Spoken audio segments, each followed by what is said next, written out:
how tall you are, how wide your handstand is, how far is your width, how long your legs, that determines how big the stride you can get.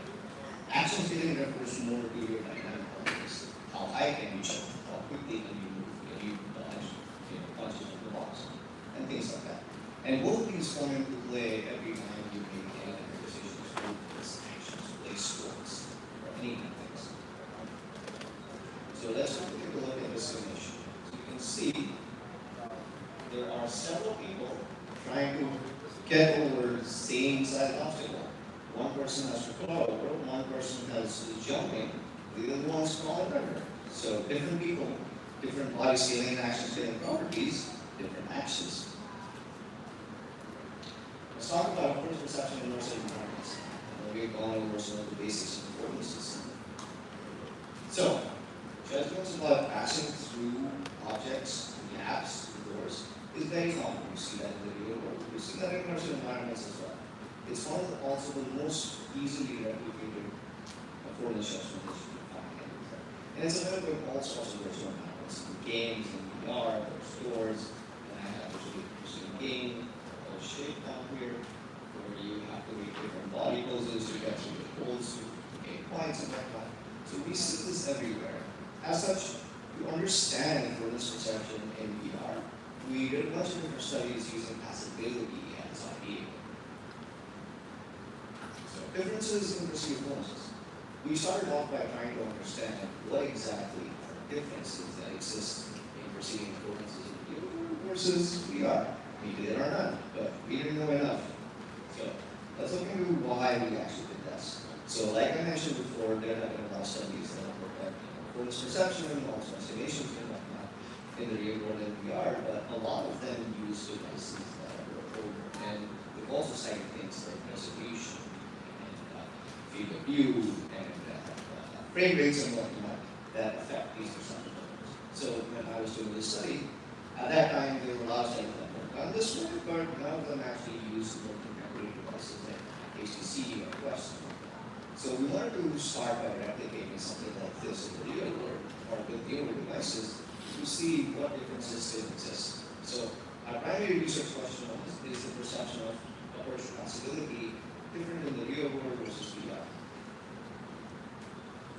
I'll quickly go over the study design. So for this one, what we essentially did was we created a virtual replica for real world environment where we have sliding door that we slide different doors and see how we build the judgments on those.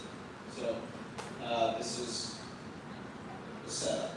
So we had a room, there was a judgment line, and there was a sliding door. So what participants would do is they would stand at the judgment line, tell us if the door that they saw was passable or not. And if they were uncertain, they would walk towards the door, but they were never actually allowed to walk through the door, just so they could get any feedback, so we could actually see unprepared reactions to others going in and what they would judge as passable versus not. So the results were pretty interesting. We saw that there were absolutely no differences in how likely people were to walk towards the door when judges, or if the goodness were accurate or not, depending on if they were in VR or still were pretty similar. But what we did find interesting is that the more people walk in VR, the better they were at making the same level of judgments. So essentially, people who were in VR were actually walking a lot closer to their door to make the same level of accurate judgments in VR as compared to real. And this is pretty many reasons for that. In VR, there was been research that shows that the optic field helps you in your perception of the spaces that you're in. So maybe that was one of the scenarios. And then this graph represents what we saw. So as you can see, so you can use low width and shoulder width and the ratio to see where people would actually pass. And you see when it's closer to your shoulder width, people in VR are actually closer to the door as compared to the door. And the other thing that we saw was that as we look at trials, more people were able to make better judgments in the real world, but that was not the case in VR. So maybe people weren't putting in more effort to actually walk through and make accurate judgments, but they weren't actually properly improving in their judgments. And the one thing to note is that we didn't actually have that properly. when we make a lot of judgments for bodies, we sometimes use our body schema, which is a internal scale of reference, or we actually look at our bodies and see if they produce something. So maybe that was the case. So, for our next experiment, we looked at avatars in accordance perception to see what actually happens. If you think about all the experiences that exist in virtual reality, or virtual environments in time, you have avatars that are all these different types. The shapes. So we initially started with seeing how avatars that are about the same size as your own body affect performance perception. So there were two primary questions. How do passivity judgments from fixed distances differ between real world and virtual reality simulations? And we look at fixed distances because in the first experiment we saw that if you allow people to know daily, they are able to make the simple judgments. So we wanted to see what if we actually make conditions consistent and actually make them judge from a fixed distance and not allow them to walk further. Maybe that will help us see what the differences actually are. That's what it is. And the second question, how does the presence of high skills of avatars affect perception of forces?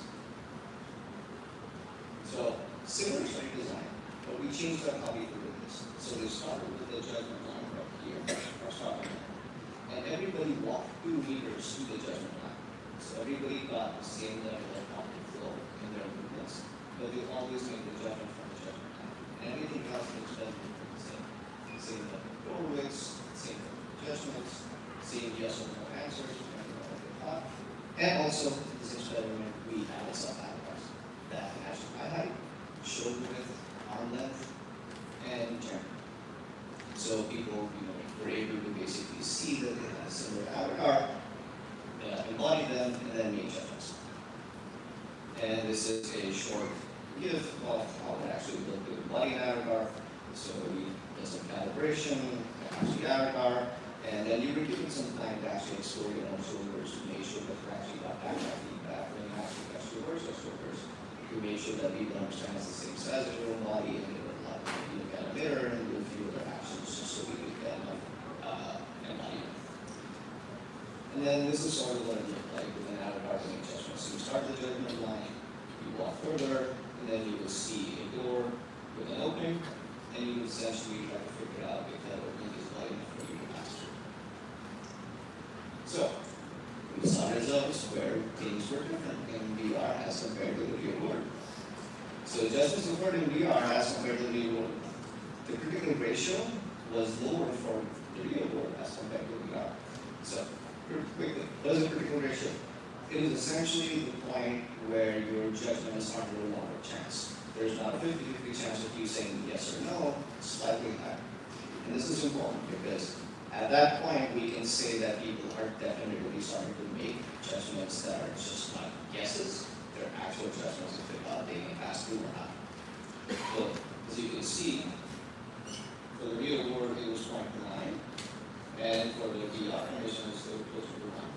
So, past research has shown that a critical ratio of less than 1 is usually what people judge before they can actually act. We say sort of underestimate the judgments. Because there are a lot of dynamic movements that you can make while trying to pass through a gap that is smaller. You can run your shoulders, you can scratch, you can squeeze through, and things like that. So, this critical ratio right here in the real world was accurate, but in VR, it was higher.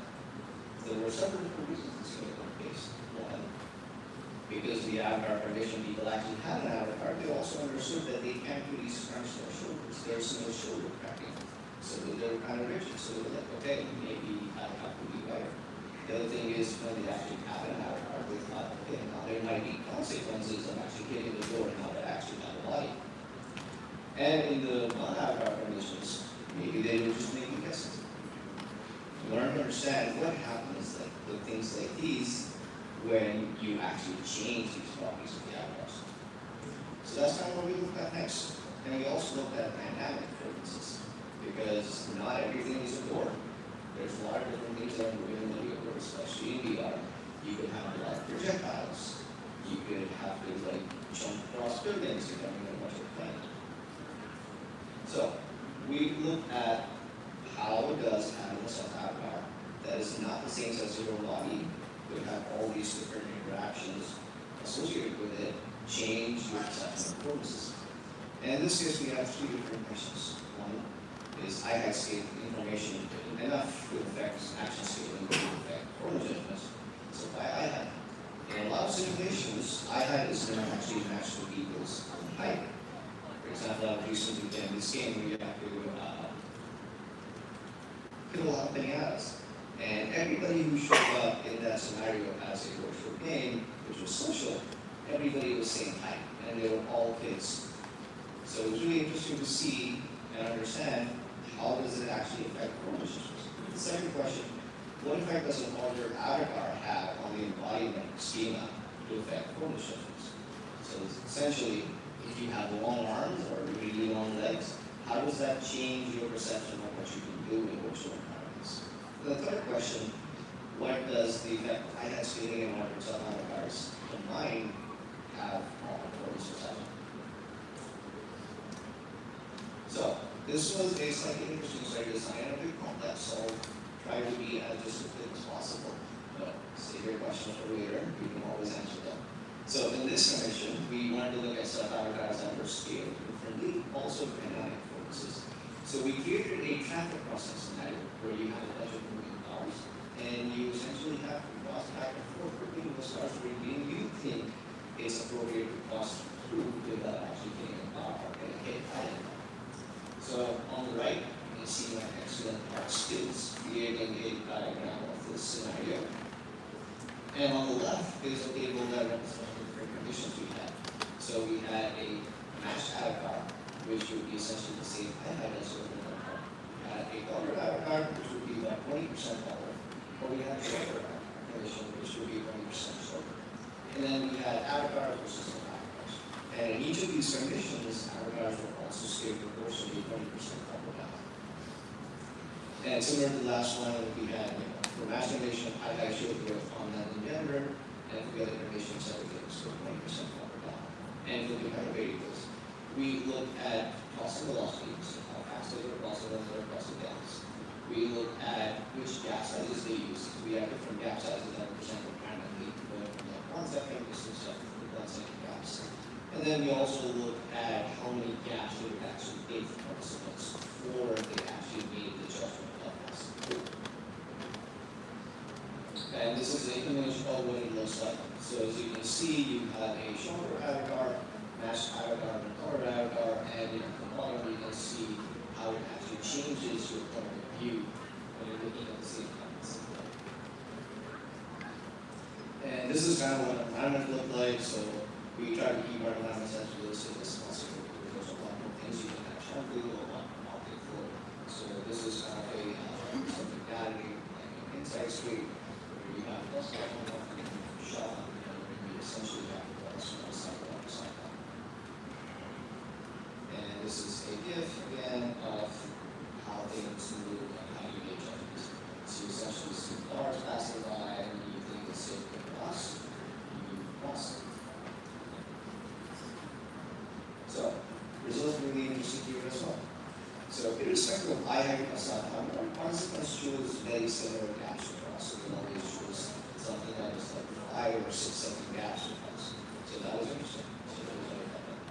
However, self-avatar resulted in safer judgments. So, anytime people actually were on the self-avatar condition, they would either cross faster or behind more time before the car passed by behind them.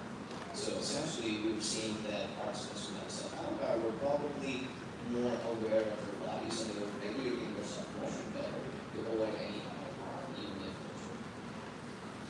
And we saw some really interesting things with reduced IHAD. So whenever people had reduced IHAD, they had a harder time pressing, probably because they were now not looking at these cars from the same vantage point. And the lower the vantage point, the less you can see the environment. And these graphs also represent everything that I just talked about. So the top one is essentially crossing velocity versus avatar. So as you can see, the avatar condition actually has a downward slope with gap size increasing. With the non-avatar condition, there's essentially no changes, mostly flat. And what that's essentially telling us is that when participants actually had some avatar, they were better regulating and they were able to make better judgments about how tight the gap is. Whereas for the no-avatar condition, because they didn't really care. Because there was a body to see consequences of that. And the bottom line, that's a graph we show how I conditions differ. So you can see the matched and I conditions actually had a downward slope. So we saw people getting slower as the gap size increased, which is kind of expected. Right? If you have a plan to pass through, you will not be running through that gap. But again, with shorter eye height, it was mostly flat. So again, seeing that having a point of view that was shorter did impact people's ability to judge gas properly, and they were essentially not calibrating any kind of changes in the gap size. And this is a further exploration of both self-avatar and eye height condition level.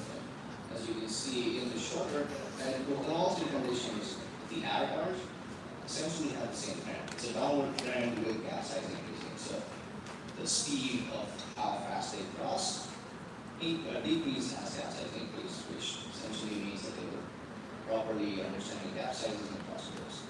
Whereas for the no avatar conditions, we have all sorts of behaviors. In the shorter condition, they actually skip downward trend, which would be that they were actually properly being more careful. So their velocities with gap sizes were increasing at a faster rate as compared to some avatars.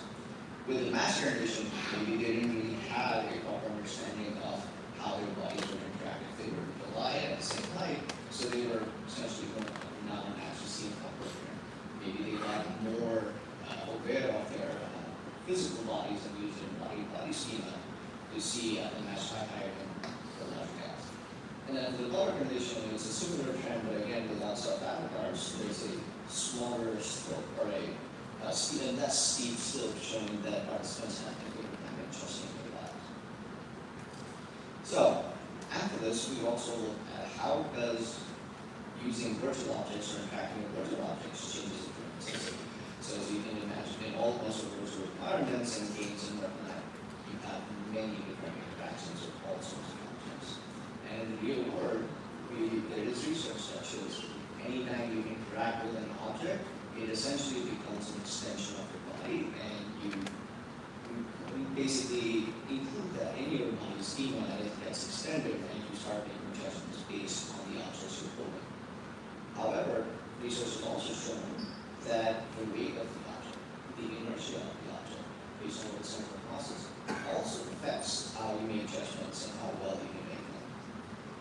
Obviously, in VR, that is not the case. Virtual reality, virtual objects don't have associated mass, or it could be mismatched. You could be putting controllers, but in the virtual environment, you might be putting a massive block. Obviously, there's a huge mismatch. So we wanted to understand, one, how does the lack of inertial haptic feedback affect people's perception of object size or making judgment? Second, when you're actually holding this object, how does it actually change your perception of the system? And then in this experiment, we also have cooperation. Because in the real world, when you do something wrong, there's consequences. You get stuck. You have to manage. Maybe you have to get somebody else's help. So we wanted to see when we actually give people the option to figure out if their judgments are right or wrong, how does that change their affordances for the good or the worse? So this one was even more complicated design, but it was a very fascinating study. So we looked at avatars versus non-avatars, and we also looked at frontal versus lateral passability. So essentially, we're figuring out if you make different judgments when you're going straight through, or if you turn around and try to pass through it in a more lateral position.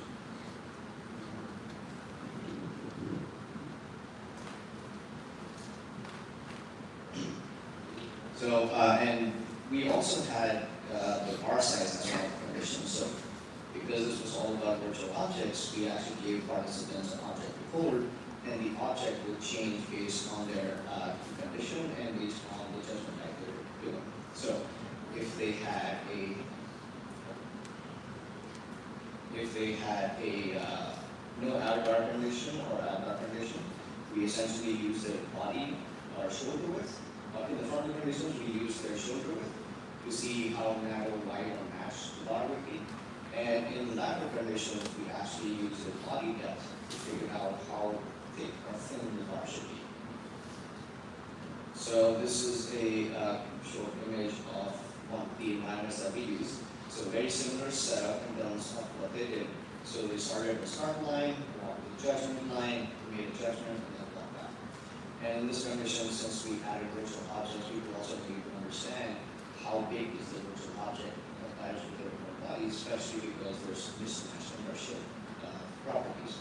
So we have table where they will pick up the object, and we also have a virtual mirror where they will see themselves picking up the object and also see how the avatar, or if they didn't have an avatar, how big the object was. And this is the images of what it looked like. So this was the object, top left, which is essentially a cylinder with a few bars inside it that you want to. And at the bottom left is for the frontal condition. We changed how wide the bar is. So the top one is wider, again, I think it was 20% wider. This was matched, and then the third one was 20% narrow. And then for the lateral condition, we kept the bar width the same, but we changed how thick it is, so how the diameter of the cylinder. So this was matched, thinner, and thicker. So you can see there's visual differences between all of these. And the way we measure people's bodies or we calculate depth and use that was interesting as well. So we actually had people stand against the wall and then hold the box in front of them. And we would essentially measure how far the box ran from the wall itself and essentially subtract the width of the box to see what their body height was. And we distributed that to get these in terms of avatars. So narrower, matched, and better. And this is what the mirror looked like when you were actually looking at the avatar. And this is what calibration looked like. So we had a pre-test calibration, post-test phase. In the pre-test, participants made judgments, which are different bar widths, and then we had a calibration where they would do the same thing, but after they made a judgment, they would actually walk all the way up to the door and try to pass through to see if their judgments were accurate. And anytime they hit the door, we had a mirror behind it, and we had several different points of feedback to show people where they were hitting the bar so they could understand properly which parts of their body they can and cannot pass through. So that right there is the mirror, and you can see yourself holding the bar. Then anytime they hit the door, we would show them the edge of the door with the silver line. We would also show on further to the left which part of their body would actually intersect with the door if they were to pass through. So this gave a really good understanding of not only the bar, but also how wide their hands were when they were trying to pass through. And we also did not restrict any kind of movement of the hand. So maybe they were holding it like this, but when they actually tried to pass through, they could do that. And we still successfully passed through. So all of those were up to be. And these are some gifts of what it looked like. So the top left one, you have frontal conditions, so you have an object in front of you, you have the judgment line, and you essentially just make a judgment that you can pass through or not. Bottom one is no avatars lateral, so you have an object, and you walk the judgment line, and you turn sideways and see if you can pass through the door or not, and you say yes or no judgments. And on the top right is the avatar frontal, so you have the same frontal conditions, but with avatars. And the bottom right, you can see that's the calibration condition. So you can see in action what it actually looked like when the person tried to pass through and actually hit it.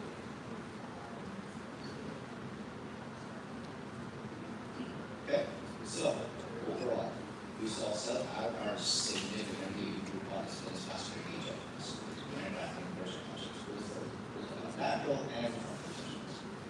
And then self-avatars also help people afford what the virtual body can do, similar to the second experiment where we actually included avatars and saw the judgments change. Here also we saw that the set of avatars, virtual self-avatars help people understand what is it. We'll get into a little more about that in a second.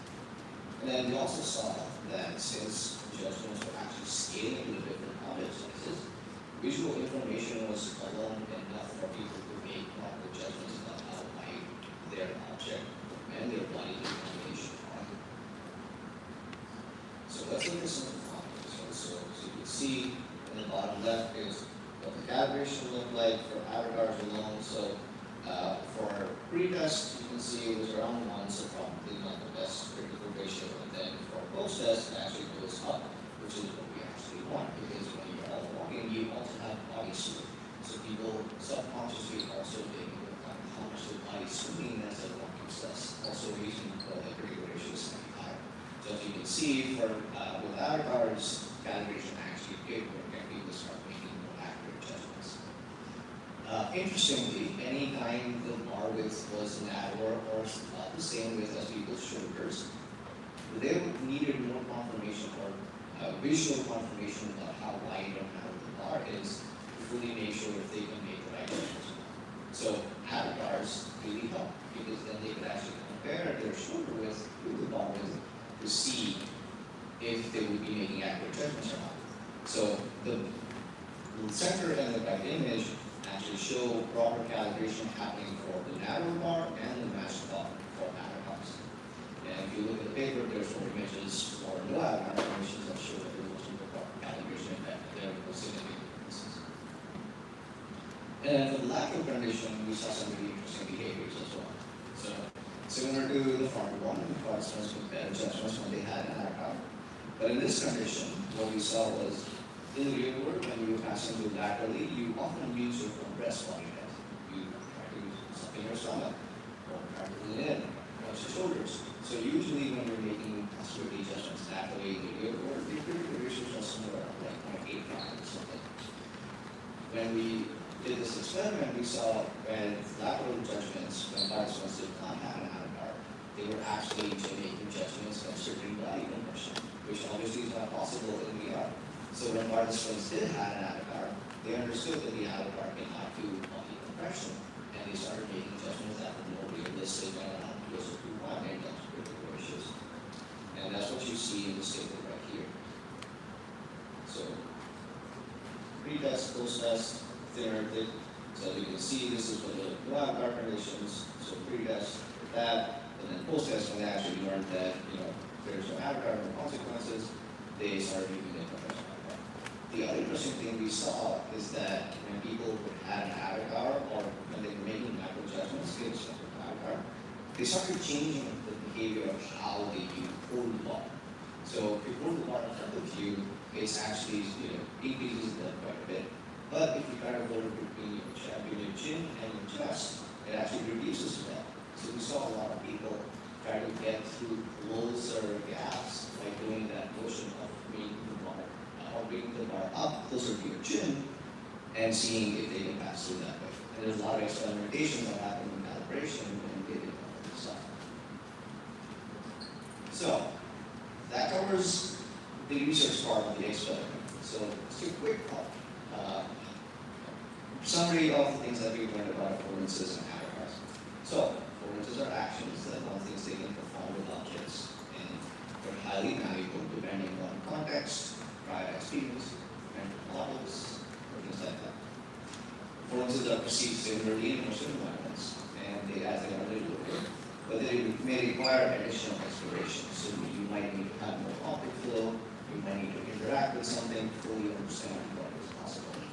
Self-avatars significantly help you make better judgments in virtual environments, especially if you're interacting with objects, or if you have modified affordances with better capabilities or worse capabilities.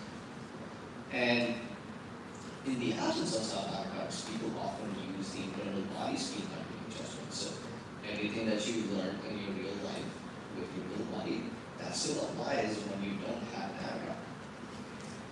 Then alternate avatars, like I mentioned, can affect performance judgments.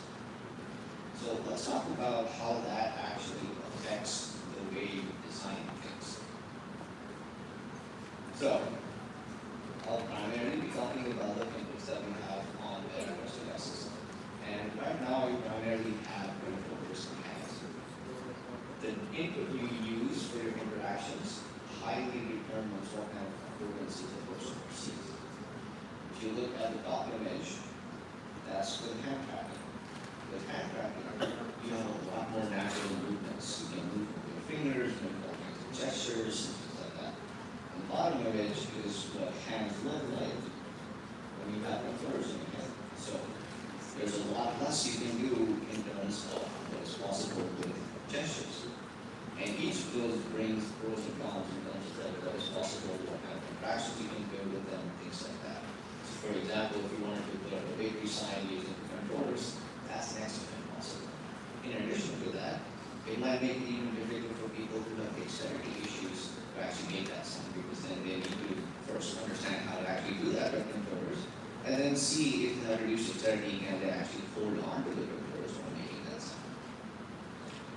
So when designing interactions, you should consider all of this. Also, controllers provide more precision and reliability, so that's fine. But they may require additional onboarding, because controller behavior and understanding how to use them also is determined by your past experience. A lot of you may be gamers and you've used joysticks and triggers your entire lives, but that's not true for everybody who tries VR. There's definitely a lot more people trying out VR now. Whereas for hands, since you can basically do anything that you do in real life, people expect a lot more realism. They expect to be able to do all sorts of actions that you do in the real world in VR as well. And we know how hard that can be.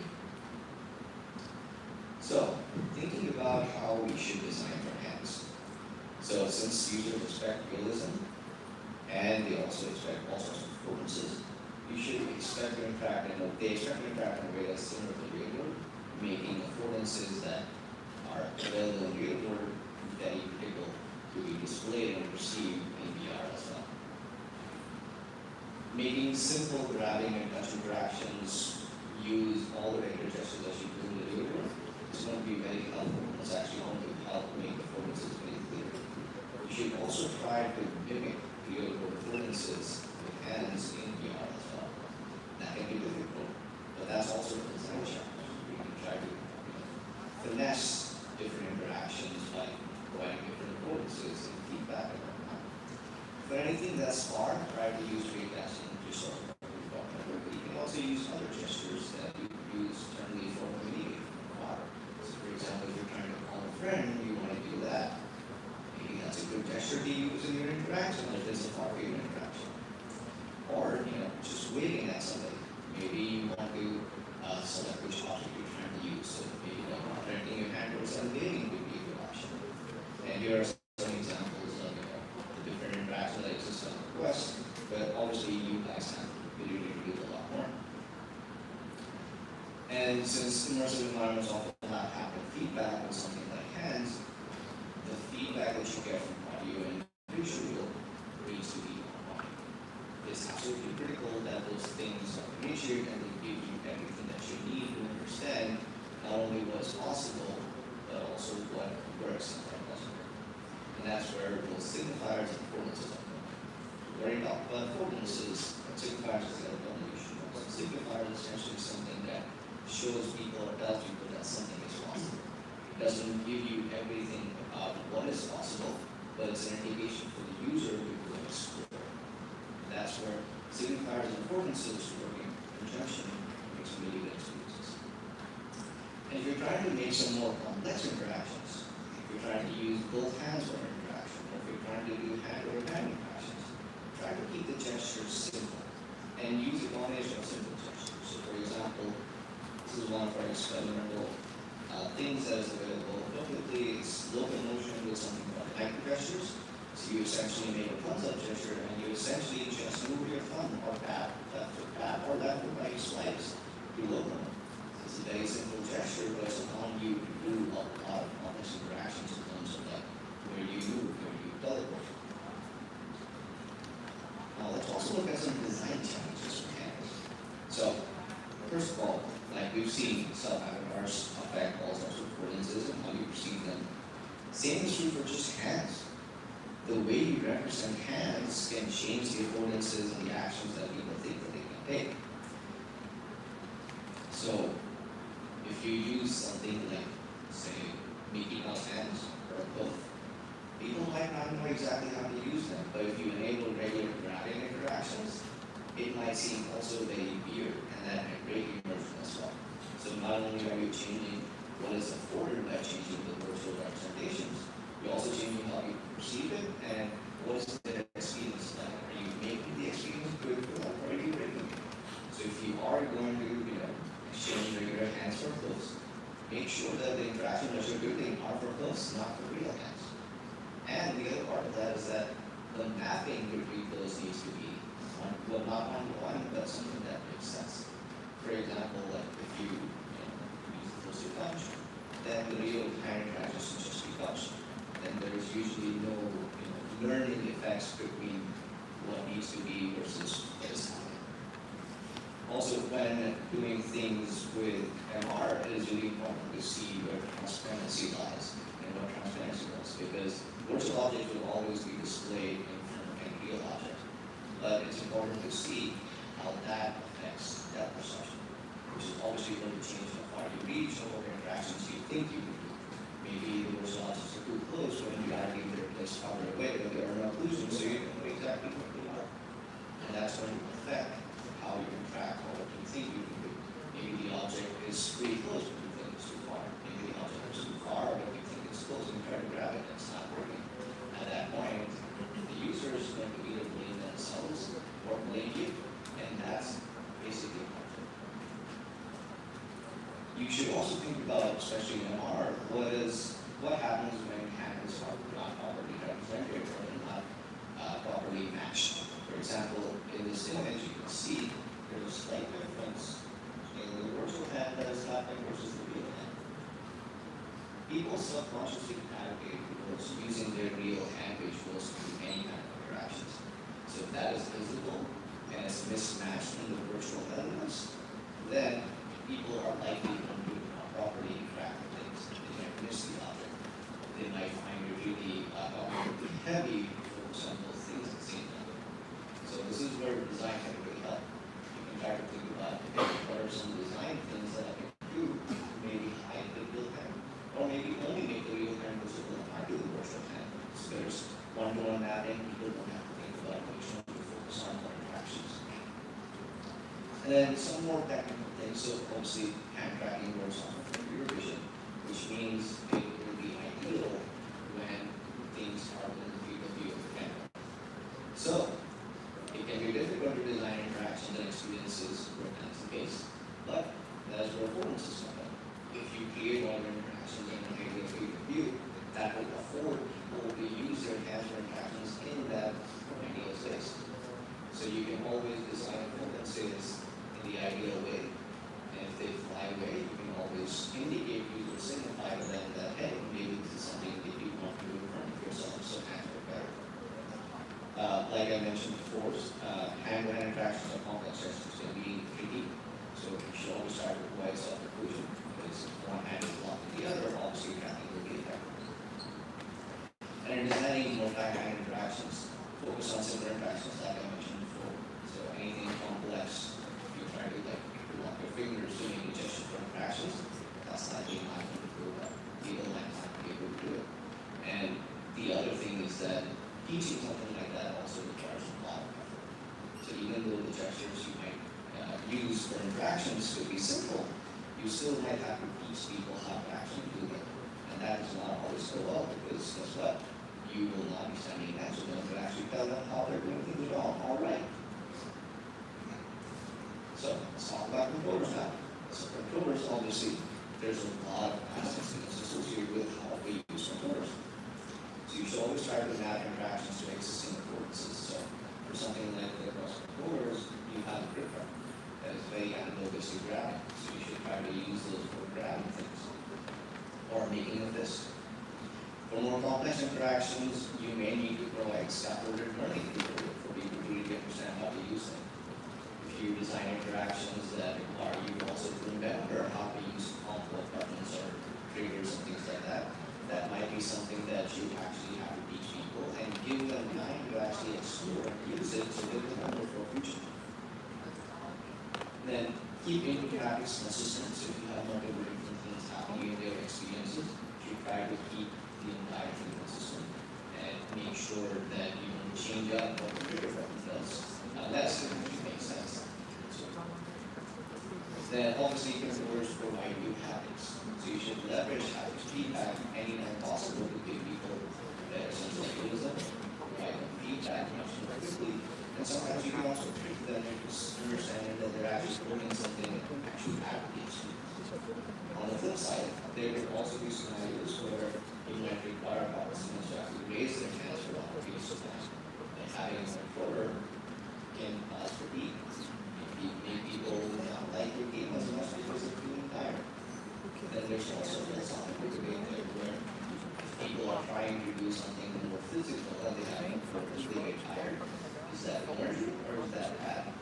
Because if doing something physical is a good thing, then that's part of the immersion. But if you don't want people to get tired, then you might as well be playing with their Xbox. Okay, same sounds with controllers. So obviously, hand representations, just like how important they are, controller representations are just as important, especially in scenarios where you actually overlay controllers with hands and try to control hand motions with controllers. There's a lot of mapping going on there. People need to not only understand how it works, but also remember that. So keeping in mind what the different mappings are and how they map to what already exists in terms of programs and controllers, that's really important. Avoid complex hand gesture mappings, like we've talked about. Anytime you try to have people do specific things that are more than like a finger or two, it can trigger. And then consider supporting additional inputs. So obviously the moment you start using controllers, you reduce the accessibility of your experience. Maybe you don't need both controllers, maybe you only need one controller to work for your experience. Try to include something like voice or use one hand and one controller for your interactions.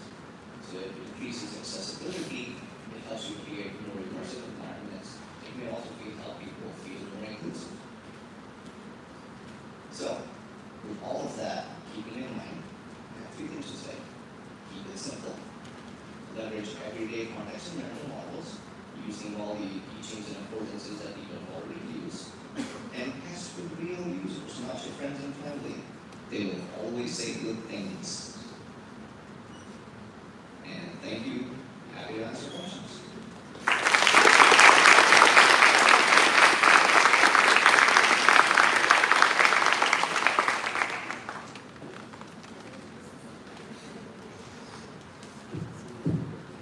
Thank you so much, Ayush. We have plenty of questions at Google, so let's start with some of them, then I ask if anyone here has any questions as well. The first question is from Professor Luz Village, and he asked how to minimize the effects of the immersive environment to reduce people's avoidance of its use. What do you think? Okay, so if I understand the question correctly, it is talking about how we reduce adverse effects to help Yes. people stay with VR. Negative effects. Loaded question. There's a lot of things you can do. First of all, I guess follow all the different affordance guidelines here so people are not confused when they're using your experience. They know exactly what to do, how things work, and if they need to, they can either learn how to use your experience or they quickly understand and get used to it over time. Obviously, there's tons of guidelines around cyber sickness, like prepare your experiences so people don't get sick. Some common things related to just interaction. Make sure that you're not copying anything in front of people's faces. That is very jarring. It will catch people by surprise. If you pop up a keyboard in their face, then at that point, what are you expecting? Are you expecting them to type with their nose? Probably not. Plus, it's going to scare them, right? So you should definitely think about those things. When you're building it, try to think about what would be easy for the user, not what would be easy for you to code and build. That's very important. Because if you're like, oh, I can like make 6 additional steps and it will be just like I wanted, well, guess what? Convenience is king. Users don't want 6 additional steps. They only want one. Anytime you probably build a tutorial, people always want to get the experience fast. So even tutorials need to be really quick and really good about explaining to you exactly how to do things so you can get to the actual fun part really quickly. Happy to all, answer any follow-up questions if I can get it right. Great. The next two questions are from Victoria Mariani. So let's combine it since the first one is directly related to what we just answered. So the first question was how to minimize cyber sickness, and the next question would be how promising do you consider integration between biofeedback and VR? What feedback? Biofeedback, sorry. Gotcha. Okay. Well, first of all, for cyber sickness, like I said, there's many guidelines. I think we also have a web page. If you go to the development resources link, there's a lot of stuff you can do there. But off the top of my head, obviously, try to make sure that your experiences are not jerking people in any way. If there's movement involved, try to do it gradually. Don't just accelerate them at a certain speed. Do a gradual speed up to the level they should. There's also research that tells you exactly what kind of speed is ideal for cross-country movement. So try to look for those research and try to get clear with those guidelines in terms of like how fast a person should be moving, if they're going to smooth the motion. It's something like teleport, obviously things are a lot easier. But then again, learning can be complex, so learning, people sometimes prefer snap learning, but that doesn't work well in a fast-paced game, so you're not going to do smooth learning. So you should always give people the option to choose how much that turn radius is, what the turn angle is, how fast they're turning, so they can change those to whatever they think it works for them, and obviously does not make sense. There's all these different visual aids as well, so I'm sure you've heard of tunneling, so tunneling can help. Again, you can also give people the option to choose how much tunneling they see. Some people get used to it over time and they want to reduce tunneling, so having that option is going to be really helpful for users.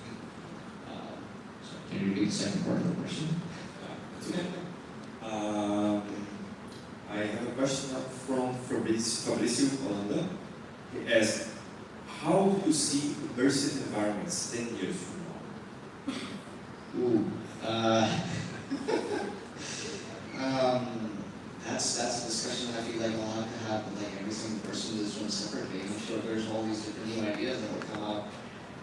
But I think it will be better than what we have today because that's been the trend. It will definitely get more ergonomic. It has to if we are to take off.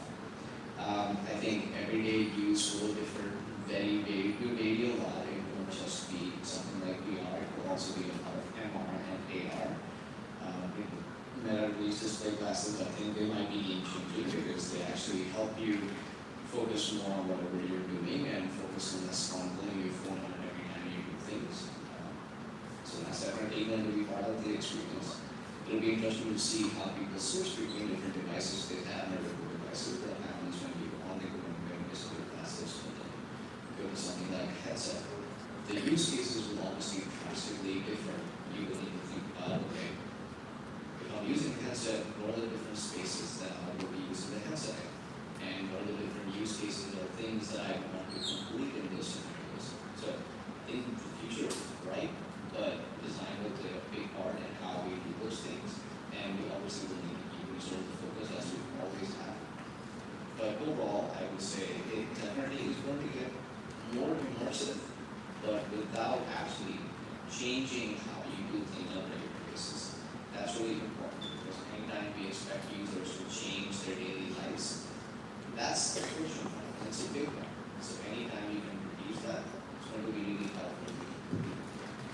Great. Next two questions are also directly related, so I will read them both. The first one is, with the advancement of virtual environments, do you believe these technologies will become more accessible? And the second question is, hi, thank you for an inspiring talk. My question is, does Meta consider research or strategies that also address mobile or low-cost VR as a pathway for broad adoption? So obviously I can't answer all of the second question. I would say we did come out with a cheaper headset last year. I know they're not sold in Brazil yet, but who knows? There's, maybe me being here helps you with that. But there are cheaper headsets available as well. So yes, definitely, I hope more cheaper headsets are coming. In terms of accessibility, I think that is something that you guys will have to lead with design and more resources and whatnot. But obviously, when we design our headsets, we also try to keep in mind what are the different things that we can do to make it accessible for people. So, for example, in our Ray-Ban glasses, we have this thing called Be My Eyes for users that are low vision. So it uses the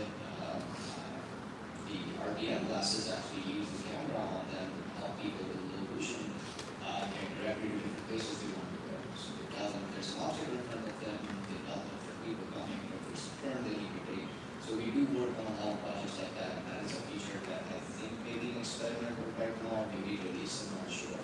But there's definitely multiple articles about that in the future. So we definitely focus on accessibility, but again, it takes a while for us to get there because we have to go through a lot of hoops and research and whatnot. So you might actually be able to do research a lot faster, and obviously design is definitely a collaborative effort. So the more you design and focus on that and research, the more it is likely to have more accessible devices in the future. Any more questions?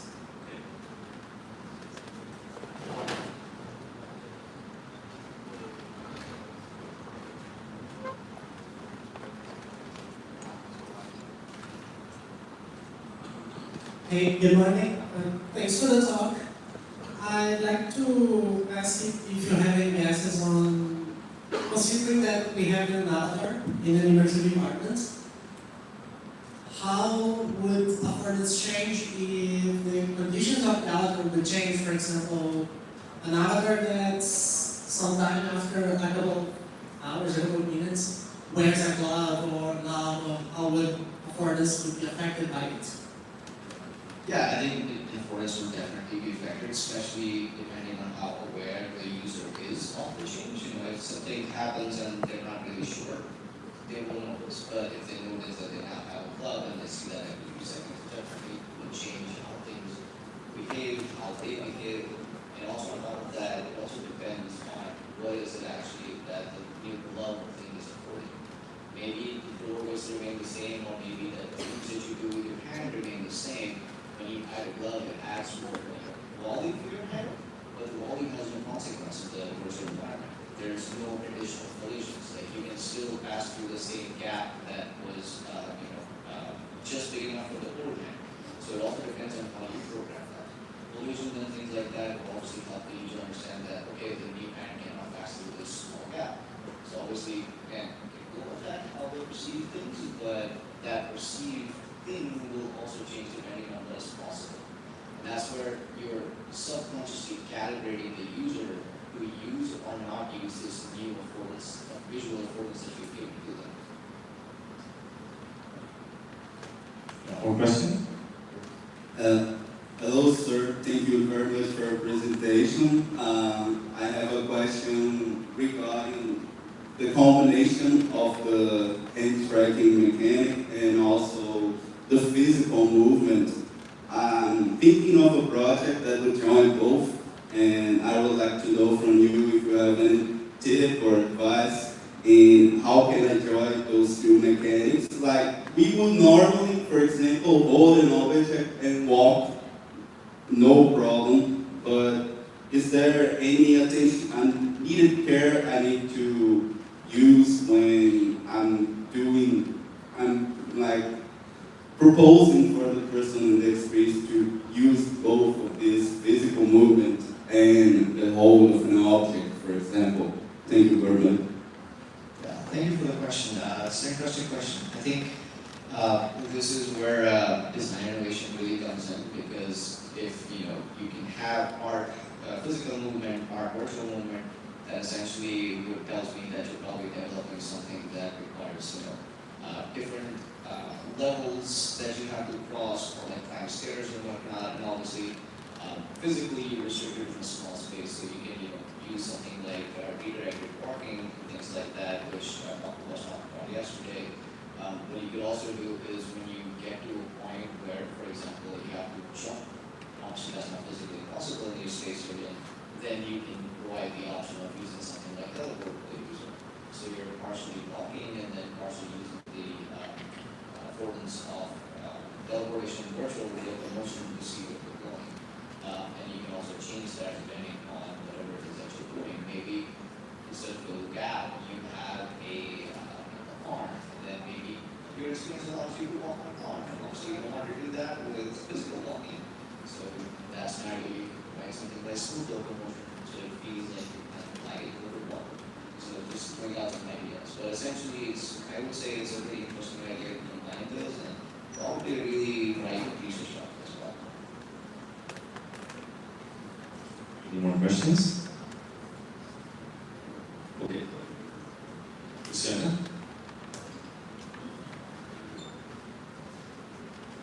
Hi, thanks for inspiring talk.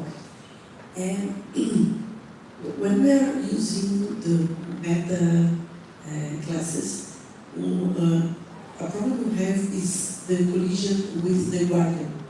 I know it's necessary, but what do you suggest to improve the navigation once most part of the virtual environments are bigger than the real ones?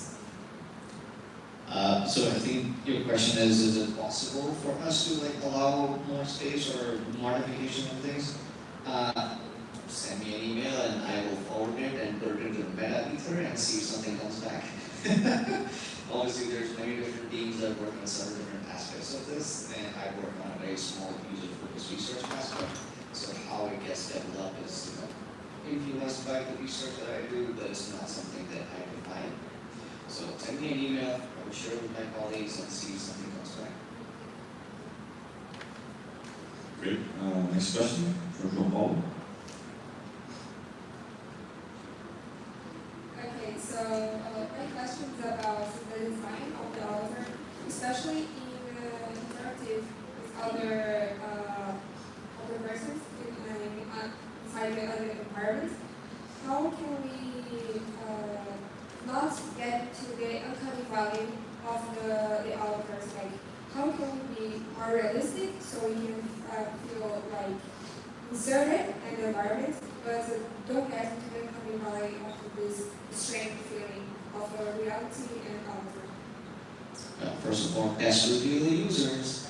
You will get the most honest opinions from them. The second thing I would say is that when you're designing your avatars and your environment, try to match the visual sense of the loop. Obviously, if you have a Mickey Mouse character in something like a Call of Duty game, it doesn't really fit. It might be a really good gimmick, but it's not going to feel as immersive. Right? Imagine walking around as a normal time and trying to ride a vehicle. That's going to be really weird. And it's actually going to break something else's immersion as well as this social environment. But maybe there are scenarios where it doesn't really matter what kind of avatar you are. In that case, you also have to think about what are the different things that people feel immersed by and focus on those, or help users focus on those aspects. For example, VR chat has all sorts of requirements, it also has all sorts of avatars. But in that space, they create a space that's more abstract or it's created by the users as well. And there's also a lot of people that change avatars for something like that. So if you're restricting the avatar people can have on spaces that they do, definitely focus on creating a visual match between the two. And obviously, if you're extending that boundary, definitely test and see what users think.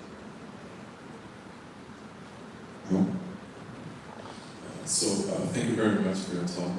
And as you mentioned, in immersive environments, often you don't have haptic feedback. But in the real world, sometimes this tactile feedback is important to discover how to handle an object and things like that. So for example, you're trying to open a door and you try it west direction and then it's locked. It's opposite direction to trigger. But sometimes to get this feedback in virtual environments, you need some devices that may be cumbersome. So what do you think are their perspectives in order to have more effective haptic feedback in virtual environments? Yeah, so there's the haptic feedback itself where you get the sense of touching, but there's the haptic feedback illusion as well. So we're using audio and visuals to show haptic feedback. For example, this has been done in games for decades now, right? Anytime you're playing a 2D game that's like an arcade game or something, if there's like a bomb exploding or if there's like an earthquake or whatnot, your whole screen in your phone, it shakes a little bit. It gives you the illusion of that something is happening, and you're really immersed, that really feels real. So you can use something like that as your response. So if you're holding a virtual key with your hand trying to defend it, obviously if it's VR, then they don't see the real body and they don't see how far they're moving their hands. And it's really interesting to see that people don't always realize the difference between their virtual and real hand unless they see it. So in that scenario, you can provide your feedback saying, okay, the key is sticking, but it's not actually unlocking. Then you can also provide animations, so like your hand still stays stuck there, even though your physical hand might be turned further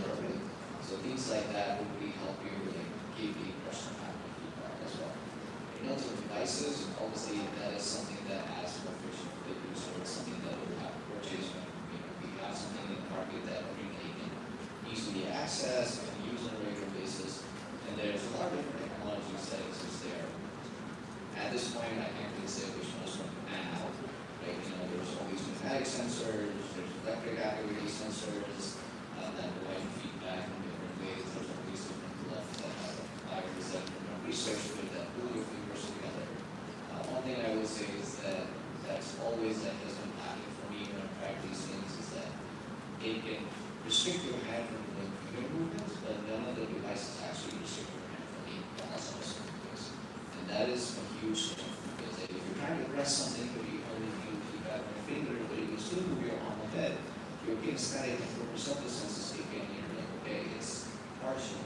So then you might start feeling like a virtual fidget surface is not rigid anymore. So definitely have to be careful with that, but I think at the moment it's easier to use better design with visual and audio forward to provide that sense of or illusion of products. I have one question. As part of Meta, you are on the edge of research, right? Because you are in a company that develops both hardware and software that enables many researchers to do research as well. Could you please provide us with an example of how this research, this specific one about affordance, has influenced somehow the development of the devices? For example, you had to change the lenses of the specific MetaQuest model or something like that? Yeah, again, a question I can't fully answer.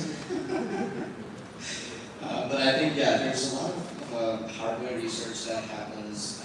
There's a lot of decisions about, hardware in terms of like what goes in the device, where the different sensors are placed, for example, of the different cameras that you have on the headset for tracking all your space and also your hands. It has a field of view, and depending on where they're placed, that will be changed. So obviously, if you're trying to place something like Beat Saber with hands, it becomes difficult because you often bring your hands outside the field of view of the camera. So when we make decisions about devices and what sensors we put on them and where, we test them with the different interactions that people currently use on our headsets, and we look at how well something is working, and if it's working well, and we want it to work better, we try to figure out what are the different ways that we can change the device form factor with, account for that. But there's also scenarios where it doesn't work well, if we change it because of that. So there's all these different things that happen in the background, but everywhere we have both ergonomics research for the device itself, and also for user-focused experience research, because that's the measure of what matters. Thank you so much, Ayush. We hope you enjoy this all-season carnival tonight. Just a quick, very quick question. Last one.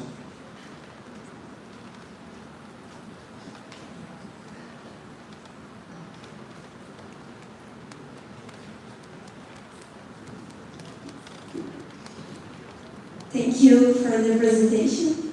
What is like working in the Reality Labs? How did you get in? Check our career page every day. Apply for as many jobs as you can. Try to make connections. Referrals used to go a long way, but these days the market's pretty fast. You can't say how far they go.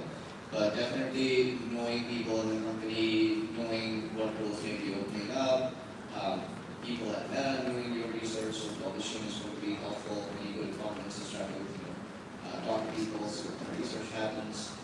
Obviously keep doing good work. And I would say when it comes to the industry, the broader your skill set and the broader your experience, the better it is. Oftentimes, people want to get into the industry, but they're not sure they want to or not.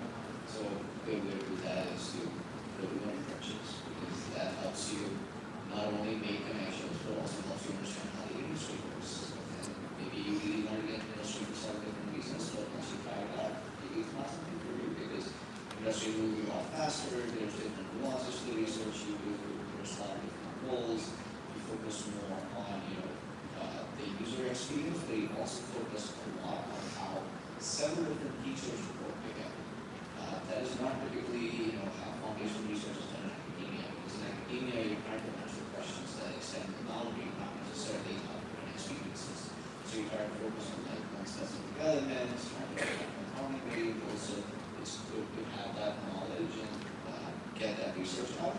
But in the real world, we have to have compounding variables, because that's how the real world experience works for users. So think about all those things, and I think that's what will help you in the future. So, thank you all, Ayush. We have plenty of more questions to ask you, but feel free to get in touch with Ayush in the next days of the event. So, let's give a big round of applause to Ayush. Thank you so much. Obrigado. Não saia não. Rapidinho, tem um aviso importante da nossa coordenadora, a professora Ingrid, por gentileza.